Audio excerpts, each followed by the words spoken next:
Je suis Michael, je suis DevOps chez Bedrock là, depuis 3 ans à peu près. L'objectif de ce live, c'est de découvrir Kubernetes, plutôt pour des débutants, des personnes. Et plus principalement, c'est comment déployer dans Kubernetes. Au niveau des prérequis, il n'y en a pas énormément, à part savoir utiliser peut-être savoir utiliser Docker. Du coup, Kubernetes, qu'est-ce que c'est? On entend souvent parler de Kubernetes, c'est un orchestrateur de containers, mais pour les personnes qui n'utilisent pas de containers, ça ne veut pas dire grand-chose. En gros, c'est une façon de dire à Docker, c'est quoi? C'est un logiciel qui permet de packager une application dans une image qu'on appelle Docker et qui permet de la déployer dans différents systèmes d'exploitation. Le problème de Docker, c'est qu'il n'y a pas de solution très simple embarquée qui permettent de faire en sorte que l'application, on est sûr qu'elle fonctionne, qu'elle redémarre toute seule, qu'il y ait des jobs qui se déclenchent, que voilà, il manque plein de choses autour de Docker pour que ça soit intéressant à être utilisé dans une entreprise. Du coup, Kubernetes a été inventé par Google. Je crois qu'à l'époque, c'était Borg, ils l'utilisaient en interne. Et maintenant, ils l'ont vendu à la Cloud Foundation, une des fondations cloud, sous le nom de KVitess. Donc, je vais présenter les principaux objets de Kube avant de faire un peu de live coding pour que vous compreniez ce qu'on fait. Dans Kubernetes, qu'est-ce qu'il y a? Il y a tous les objets, tous les toutes les ressources qui existent dans Kubernetes, en fait, c'est des objets, comme au sens programmation, ils sont typés. Et c'est des objets décrits sous forme de YAML. Donc, par exemple, un des objets qui permet de créer des variables d'environnement dans des pods, dans des applications, pardon, et ça s'appelle les config maps. Donc, on va aller voir les config maps.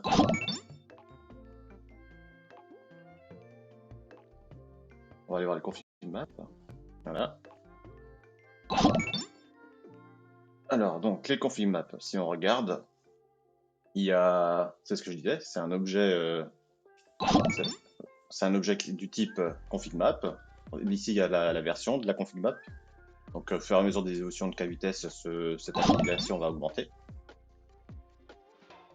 Et ensuite, il y a un nom qui est dans les metadata. Donc, c'est le nom de la config map qu'on va pouvoir utiliser dans différentes applications. Et après, il y a les data. Et les data, c'est ça peut être soit des fichiers, soit juste des clés valeurs. Et après, dans les applications, on va pouvoir leur dire si on monte cette config map en tant que fichier, comme ici. Donc, ça ferait qu'il y aurait un fichier qui s'appellerait game properties de quelque part dans l'application, ou comme variable d'environnement, dont la clé de la variable d'environnement, ça serait player initial lives et la valeur 3. Je montrerai plus tard comment utiliser cette config map. Et là, on a le premier objet. Il existe la même chose avec les secrets. Donc, si on descend un peu, on a la même chose avec les secrets. On a un objet de type secret qui est dans l'API V1, où on peut avoir des données. Il faut les écrire en base 64 pour que ça fonctionne. Mais si on regarde, on fait un base...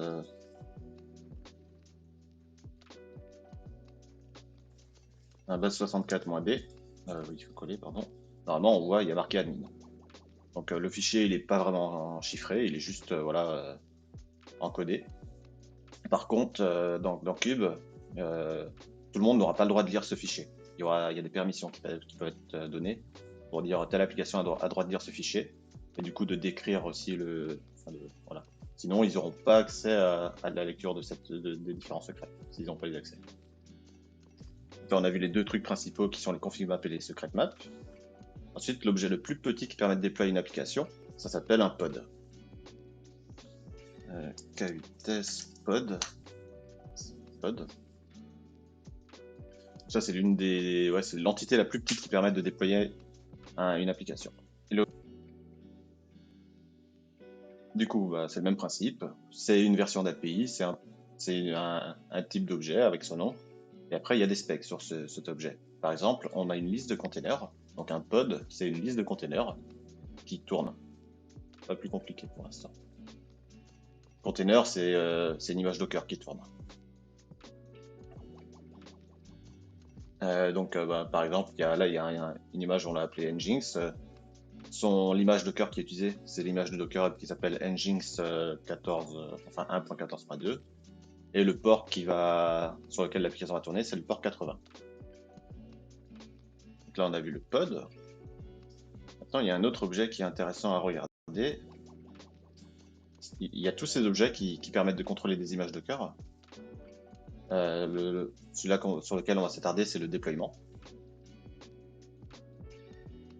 Donc le déploiement, encore même principe, il y a une version d'API, donc là on voit que c'est plus juste V1, c'est app V1, et l'objet c'est déploiement. Il y a un nom, il y a des labels. Les labels, ça permet de sélectionner tel ou tel déploiement avec la ligne de commande. Donc, avec le terminal, on pourra dire liste-moi tous les déploiements qui ont le label app égale Nginx, par exemple. Et donc un déploiement, c'est juste c'est une sorte de combinaison de deux autres ressources. Donc ça, c'est le pod à cet endroit-là. Donc en fait, c'est là où on va définir nos images Docker. Et un réplica, le réplica set dans Kubernetes.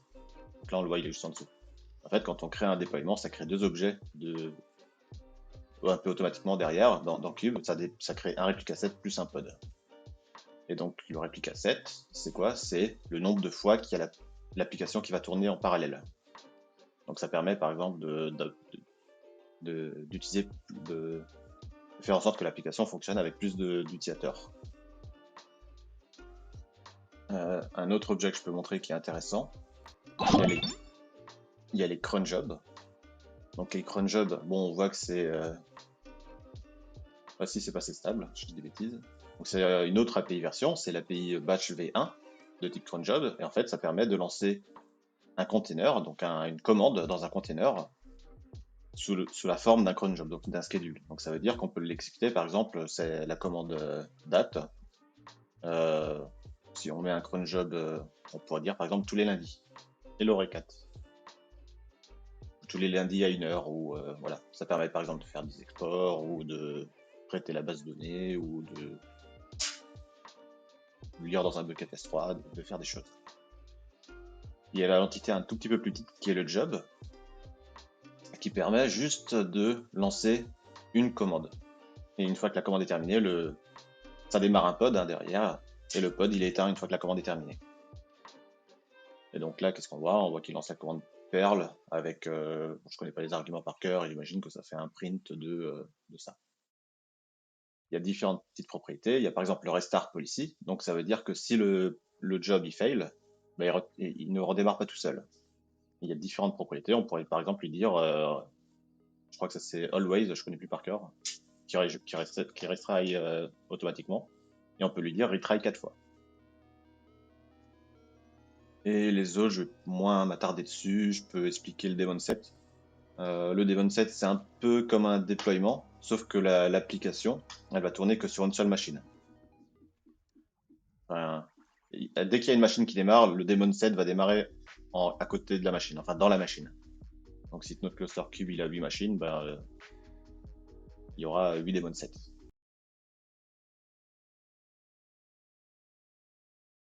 Le service, s'il y a le service, je crois. Donc le service dans Cube, c'est un autre objet qui permet de faire du load balancing. Donc en fait, ça va permettre de faire en sorte qu'il y ait un seul point d'entrée qui soit redirigé dans les différents pods. Et du coup, le service, ça permet de distribuer le trafic entre différentes applications. Il y a un autre qui est intéressant à regarder avec le service, c'est le ingress. Le ingress, c'est un load balancer aussi, mais c'est un load balancer HTTP. Donc, c'est quoi ça il permet de quoi? Il permet de faire en sorte d'envoyer sur tel ou tel service, donc la ressource qu'on a vue juste avant, sur un... Il n'y a pas d'exemple qui me convienne ici. Sur... en fait, il permet de sélectionner un service en fonction de son pass et de son host. Je sais plus pourquoi il n'y a pas... Oui, voilà, le host.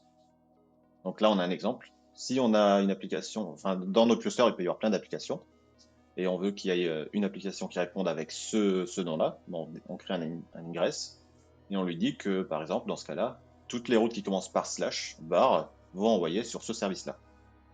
Et que toutes les autres routes, par exemple toto.foo.com, qui commencent par /foo, sont envoyées sur un autre service.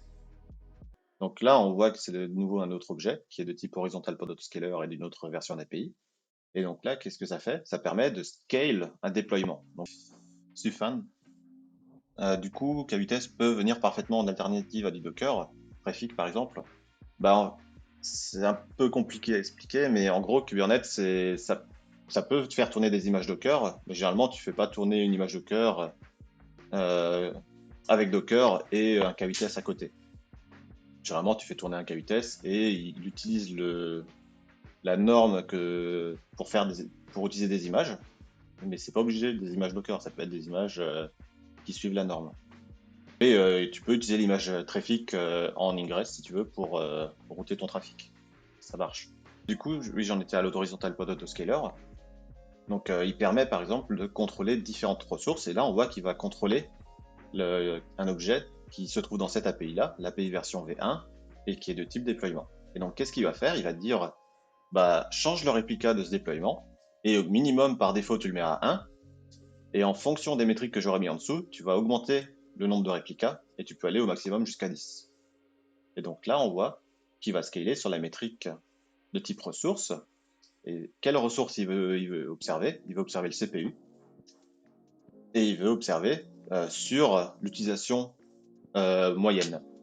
Donc ça veut dire que dès que le déploiement utilise à peu près 50% du CPU qui lui a été alloué, bah il va scaler, il va démarrer une nouvelle machine. Il va peut-être passer, du coup il va démarrer une deuxième machine, et là le CPU va peut-être plus être à 50, mais il va descendre à 40 ou 30.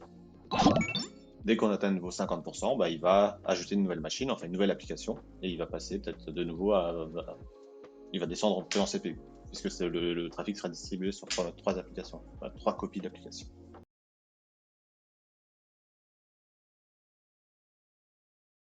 Alors, j'ai des couleurs bizarres. Bon, c'est pas très grave.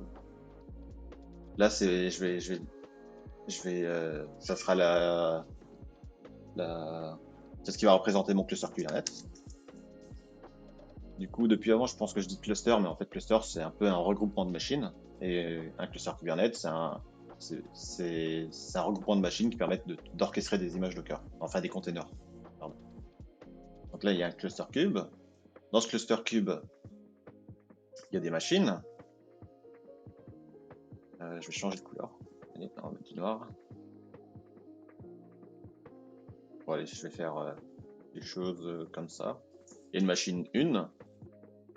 Pour l'instant, c'est un petit cluster. C'est un cluster avec une seule machine. Donc maintenant, qu'est-ce qu'on va faire dedans? Par exemple, si on veut déployer une application, qu'est-ce qu'il faut créer? Il faut créer un pod.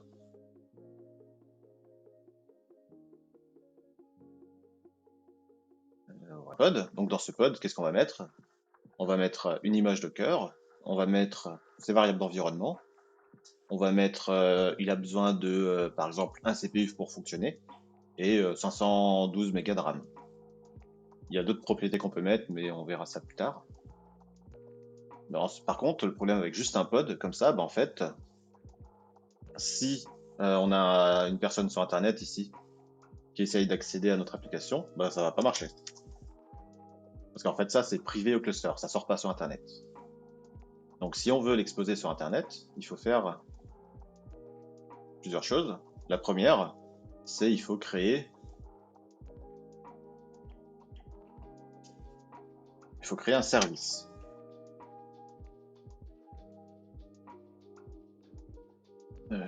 Ici, je vais l'appeler pod app 1. Donc, qu'est-ce qu'on fait du coup? On dit ce service, il va parler à ce pod, à cette application. Et ce service, en fonction de comment il est configuré, parce qu'il y a différents types de services, il peut être exposé sur Internet, enfin sur un port de la machine. Donc, on peut lui dire en fait, tu te trouves ici. Et donc là, ce service, il écoute par exemple sur le port 80.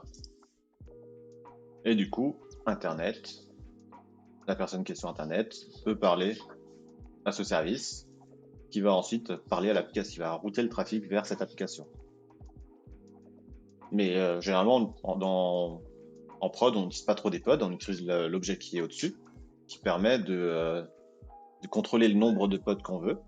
Donc, on va transformer ça, on va plutôt dire que c'est un déploiement. Un déploiement de l'app 1. Voilà. Donc à partir de là, c'est intéressant, on peut lui dire il y a une app 1, pardon, il y a au niveau du réplica, il y en a deux. Et donc comment ça fait? Ça fait au niveau du service, ça démarre, enfin il y a... Ouais, c'est un peu compliqué à schématiser, mais il y a une deuxième app 1 qui a démarré, et le service, il va faire gauche-droite, gauche-droite, gauche. Il va envoyer le trafic ici, puis ensuite là, puis ensuite là. Voilà. Maintenant, on imagine que cette machine, elle a 2 CPU, et que cette application, elle a l'application, elle utilise un CPU. Donc là, on utilise la machine à 100%. Mais par contre, on aimerait passer l'application à 3 copies de l'application. Bah là, du coup, ça marche plus. Donc, il faut rajouter une deuxième machine. Encore rajouter une machine. Machine. Oups. Machine 2. Et donc là, on dit au déploiement, je veux 3 réplicas. Donc, il va plus la mettre ici, il va aller la mettre là où il y a de la place. Il va aller la mettre ici. Une fois qu'elle est bien démarrée, le service fait la liaison. Et du coup, l'application est accessible depuis Internet. Enfin, cette copie de l'application. Là, c'est à peu près la base. Maintenant, tout ce que je vais rajouter derrière, c'est pour complexifier un peu le truc, mais pour le rendre plus prod ready. Donc avec ça, sur une petite machine, en vrai, sur une petite machine, si c'est une petite application où il n'y a pas énormément de trafic, où il n'y a pas besoin de scaler énormément, on pourrait avoir un cluster d'une seule machine, mais c'est pas aussi résilient que d'avoir un cluster avec plusieurs machines. Parce que imaginez, si j'ai toutes mes applications qui sont sur cette machine, et que cette machine, elle plante, bah en fait, toute mon application ne fonctionne plus. Alors que là, si elle est distribuée sur 2 machines, bah imaginez celle-là, elle tombe, ben, ces deux-là vont continuer, à envoyer du trafic. Et donc, en fait, l'application ne sera pas complètement cassée. Elle sera peut-être un peu plus lente parce qu'elle n'aura pas assez de ressources pour traiter rapidement les requêtes, mais ça fonctionnera quand même. Dans le monde magique du cloud, ça pourrait même automatiquement ajouter des machines. Donc sur AWS, Google, Azure, ben en fait, une fois que le cluster est plein, que toutes les machines du cluster sont pleines, qu'il n'y a plus la place pour déployer une nouvelle application, bah, automatiquement, dès qu'on essaie de démarrer une nouvelle application, bah, il va démarrer une nouvelle machine. Et du coup, en fait, c'est ce qu'on appelle le scaling horizontal. Non, pardon. Ça, ce qu'on a montré là, les pods, c'est le scaling horizontal. Et après, il y a le scaling vertical qui permet d'augmenter la quantité de CPU et de RAM d'une application. Ça sent le service, mais en fait, le problème, c'est qu'il ne nous permet pas de... Dans Cube, on peut créer des volumes, un peu comme dans Docker. Est-ce qu'il y a un exemple de volume? Voilà, on lui dit créer un volume, un persistant de volume, où c'est sur la machine qui va le stocker. C'est ça. Et après, après, on doit faire, une fois qu'on a créé notre volume avec une certaine taille, là l'exemple il est un peu... c'est pas très grave. Derrière, on fait un persistant de volume claim et on lui dit utilise la classe de volume qu'on a créée juste avant. Et après, ça, ben, en fonction de quel volume c'est qui a été créé, il peut être soit sur une machine physique, enfin une machine du cluster, soit dans un bucket, un EBS, soit AWS, enfin il peut être à plusieurs endroits. Mais par défaut, dans Cube, si lui utilise du stockage et qu'on utilise le stockage local, ben, il sera accessible que ici, que pour les applications qui sont ici. Donc là, il y a du stockage, et imaginez l'application, elle a besoin de lire dans le stockage, ben, on peut lui dire, va lire dans ce stockage-là. Et donc, en fait, elles vont toutes aller lire dans celui-là.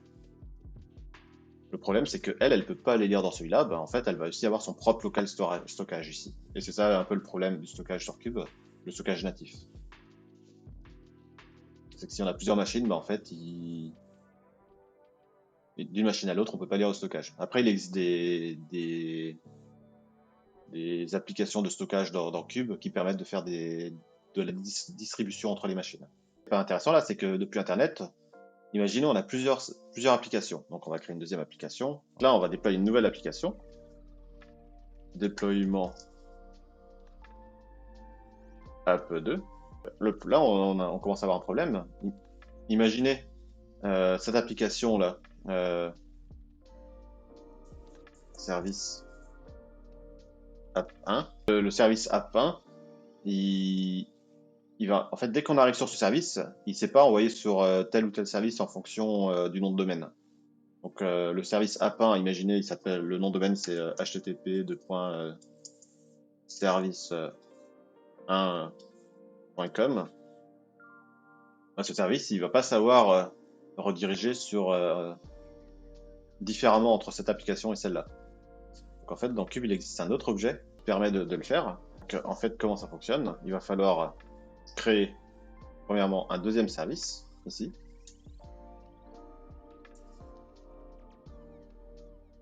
Sur le port 80 si on veut. On va lui dire, quand tu reçois du trafic, tu vas sur cette application.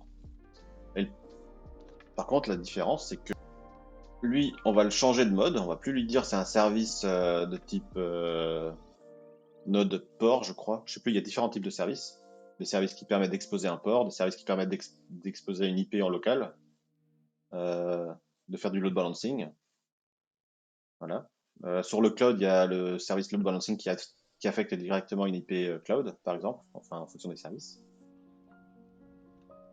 Et donc, il y a encore une autre petite modif qu'on doit faire, c'est ce trafic-là, il va plus directement sur le service, mais il va arriver d'abord sur l'objet que j'avais parlé tout à l'heure, qui s'appelle l'ingress. Quand on veut parler à l'application 1, on va faire une requête HTTP vers l'ingress, qui aura comme nom de domaine celui-là. Et donc l'ingress, il va faire sa tambouille, et il va dire automatiquement, tu veux parler à ce service. Par contre, maintenant, si on veut parler à l'autre service, on va configurer l'ingress pour dire, je réponds, quand tu reçois une requête avec ce nom de domaine-là, en fait, t'envoies une application, enfin, t'envoies le trafic vers ce service-là. Et là, on a à peu près la base de Cube. Oui, généralement, on a un service par application. Et dans un service, en fait, il peut écouter plusieurs ports. Là, je ne l'ai pas montré dans cet exemple, mais on pourrait dire qu'il écoute le port 80 et, je sais pas moi, le port 8001 qui exposerait des métriques, par exemple. Par contre, l'ingress, lui, on lui dit bien, va parler à ce service sur tel port. Donc, on peut avoir plusieurs ingress pour un même service. Du coup, dans les déploiements, il y a un truc que j'ai dit tout à l'heure, au niveau des pods, qui permet de savoir, par exemple, si une application fonctionne toujours. C'est ça qui est intéressant avec Cube. Dans Docker, ça existe aussi, mais c'est moins poussé. C'est l'health check. En fait, dans Cube, on peut lui dire, ton application ne lui envoie pas de trafic tant que telle sonde ne fonctionne pas. Donc une sonde, c'est par exemple une route de statut. Donc tant que la route de statut ne dit pas OK, on peut faire en sorte que le trafic n'arrive pas dessus. Ce qui est intéressant, c'est que par exemple, quand l'application est en train de démarrer, il a démarré un premier déploiement. Derrière, il y a un pod. Il a démarré un premier pod. Lui, il est prêt. Le trafic va commencer à arriver là-dessus, mais lui, il est toujours en train de démarrer. Pardon. Et si du trafic arrive là-dessus, en fait, on aura une erreur, une requête en erreur. C'est pas intéressant. Et Cube, il sait le gérer. Il sait dire au service, ne m'envoie pas de trafic tant que mon application n'est pas prête. Voilà. Il y a un exemple ici. Donc, dans un pod, on peut lui configurer la readiness, et ça peut être plusieurs choses. Ça peut être une commande HTTP. On vérifie par exemple une commande de type bash, vérifier qu'un fichier est présent, vérifier qu'une commande répond quelque chose. Ça peut être du HTTP, par exemple ici. On peut lui dire requête cette route avec sur ce port et met ce header, par exemple, si on veut authentifier la requête. Et après, il y a des petites propriétés en dessous qui sont intéressantes, qui disent au bout de combien de temps tu vas commencer à essayer de savoir si l'application est up, est démarrée. Tous les combien de temps tu vas essayer de réessayer. Et il y a des connexions socket aussi, par exemple. Je cherche s'il n'y a pas toutes les propriétés. Et voilà, il y a ça, par exemple, qui permet de savoir Si la route fait une seule erreur, bah, l'application est considérée comme KO. Et donc, bah, en fait, il redémarre automatiquement l'application. Donc, il va démarrer un nouveau pod. On peut lui dire, ouais, toutes les 10 secondes. Et bon, il manque des propriétés, il n'y a pas tout. Et voilà. On peut lui configurer le timeout. Donc, si c'est une requête est plus longue qu'une certaine durée, par exemple, une requête qui dure 10 secondes, dans certains cas, c'est pas normal. Du coup, on considère que le service va pas bien et on le redémarre. Voilà. Bon, il y a peut-être d'autres propriétés, mais je ne vais pas toutes les lister. Et donc, il y a le readiness, mais il existe aussi le liveness. C'est le même principe, sauf que c'est pas au démarrage. C'est juste pour savoir si l'application fonctionne toujours. Parce que la readiness permet de dire oui, j'accepte le trafic dès que je suis prêt. Et la readiness, c'est juste pour dire à Cube, est-ce que mon application fonctionne toujours? Parce qu'au début, l'application peut fonctionner, et puis, je sais pas, elle prend, je sais pas, il y a le mot de passe de la base de données qui a changé, je ne sais rien, et l'application fonctionne plus. Donc, dans ce cas-là, bah, l'application va redémarrer, mais elle va redémarrer en boucle. C'est pas magique. Il faut aller mettre à jour le déploiement pour lui dire utiliser le nouveau mot de passe.